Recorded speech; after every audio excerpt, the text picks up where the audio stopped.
అందరికీ నమస్తే అండి. వైఎస్ఆర్ కాంగ్రెస్ పార్టీ రాష్ట్రంలో అధికారంలోకి వచ్చినప్పటి నుంచి కూడా మనకు ప్రధానంగా వినిపిస్తున్న మాట ఒక పెద్ద ఆరోపణ.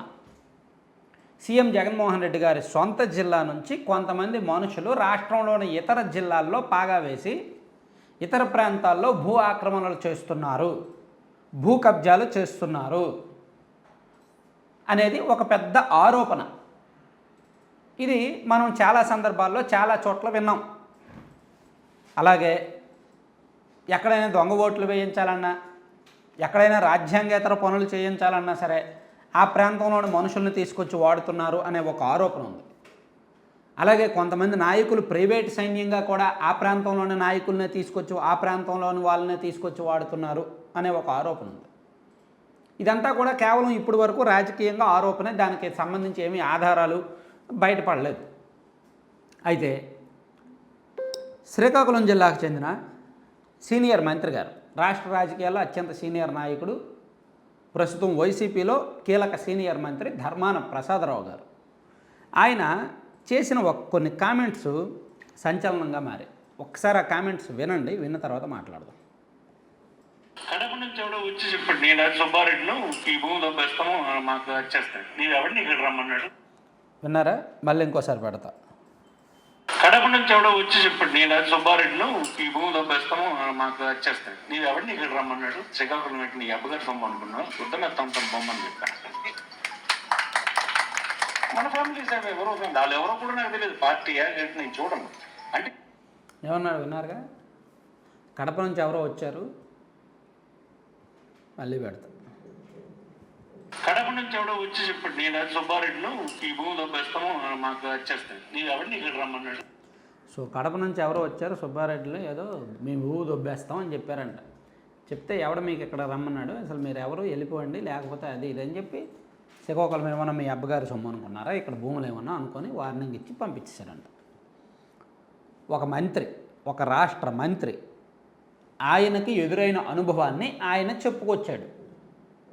ఇదేమి మనం ఎడిట్ చేసిన వీడియో కాదు, ఎవరో పోస్ట్ చేసిన వీడియోనే నేను చూపించాను. ఒక రాష్ట్ర మంత్రి ఆయనకు ఎదురైన అనుభవాన్ని ఆయన చెప్పాడు. కడప నుంచి ఎవరో వచ్చారు భూములు దొబ్బేయడానికి అని.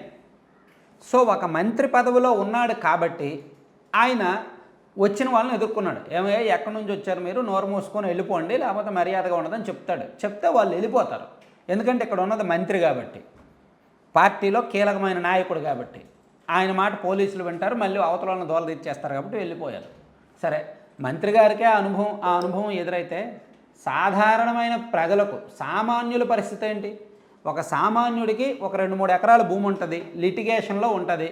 ఆ లిటిగేషన్ భూములను వాళ్ళు గుర్తించి వచ్చి కబ్జా చేస్తున్నారనేదే కదా ఆరోపణ. ఈయన మంత్రి గారికే అటువంటి అనుభవం ఎదురైనప్పుడు రాష్ట్రంలో ఎంతమంది సామాన్యులకు అటువంటి అనుభవం ఎదురవ్వలేదు?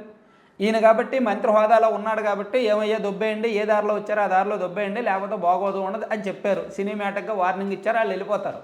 సామాన్యుడు అలా వార్నింగ్ ఇవ్వగలడా? సామాన్యుడు అలా వార్నింగ్ ఇస్తే ఆ నెక్స్ట్ డే ఆ సామాన్యుడు అనేవాడు ఉంటాడా? సో దీన్ని బట్టి మనం అర్థం చేసుకోవచ్చు కల్చర్ ఎలా ఉంది మన రాష్ట్రంలో, దౌర్జన్యకాండ ఎలా ఉంది మన రాష్ట్రంలో అని. జరుగుతున్నది ఇదే. ఇది ఎంత చాకచక్యంగా జరుగుతుందంటే 22A నిషేధిత జాబితా మీ అందరికీ తెలుసు కదా. చుక్కల భూమిలో, ఆ భూమిలో, ఈ భూమిలో, బొక్కల భూమిలో ఏవో ఉంటాయి.